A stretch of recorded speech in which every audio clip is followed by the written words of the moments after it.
வணக்கம். தமிழன் செய்தி கேளாம். சீர்காழி அருகே குழையார் கடலோர பகுதியில் தமிழ்நாடு வனத்துறை சார்பில் மரகத பூஞ்சோலை தமிழக முதல்வர் மு.க.ஸ்டாலின் காணொலி காட்சி வாயிலாக திறந்து வைத்தார். மயிலாடுதுறை மாவட்டம் சீர்காழி அருகே குழையார் கடலோர பகுதியில் பசுமை தமிழ்நாடு இயக்கத்தின் ஒரு பகுதியாக மரகத பூஞ்சோலை திட்டத்தின் கீழ் 1 ஹெக்டேர் பரப்பளவில் பூஞ்சோலையானது உருவாக்கப்பட்டுள்ளது. இதில் நாட்டு மரங்கள் பாதுகாக்கும் நோக்கில் தனி மரத்தோட்டம், பூக்கும் மரங்கள், பழவகை மரங்கள் ஆகியவையை கொண்டு தோட்டம் மற்றும் பூங்காவில் அழகிய நுழைவாயில், பார்வையாளர் ஓய்வு கூடம், நடைபாதைகள், கடல் ஆமையின் வாழ்க்கை முறையை குறிக்கும் வண்ணம் பலகைகள் அமைக்கப்பட்டுள்ளன.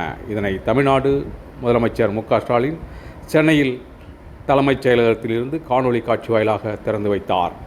ரூபாய் 24 லட்சம் செலவில் அமைக்கப்பட்டுள்ள மரகத பூஞ்சோலையை மயிலாடுதுறை மாவட்ட ஆட்சியர் மகாபாரதி, மாவட்ட திமுக செயலாளரும் சட்டமன்ற உறுப்பினருமான நிவேதா முருகன், கொள்ளிடம் ஒன்றிய குழு தலைவர் ஜெயபிரகாஷ், திமுக ஒன்றிய செயலாளர் பஞ்சுகுமார், திமுக நகர செயலாளர் சுப்பராயன், ஒன்றிய கவுன்சிலர் அங்குந்தன், மாவட்ட விவசாய அணி அமைப்பாளர் முருகன், தலைமை பொதுக்குழு உறுப்பினர் கென்னடி, ஊராட்சி தலைவர் கலையரசி, வனச்சரக அலுவலர்கள் அயூப்கான், ஜோசப் டேனியல், குமரவேல், வனச்சரகர்கள் அனந்தீஸ்வரன், சுகந்தி, கதாநாயகன், செல்லையா, வனக்காப்பாளர்கள் பாபுஜி, முத்துகிருஷ்ணன், சிவசங்கரன், பாக்கியராஜ் கலந்து கொண்டு குத்துவிளக்கி ஏற்றி வைத்து மரகத பூஞ்சோலையை மக்கள் பயன்பாட்டிற்கு திறந்து வைத்தனர்.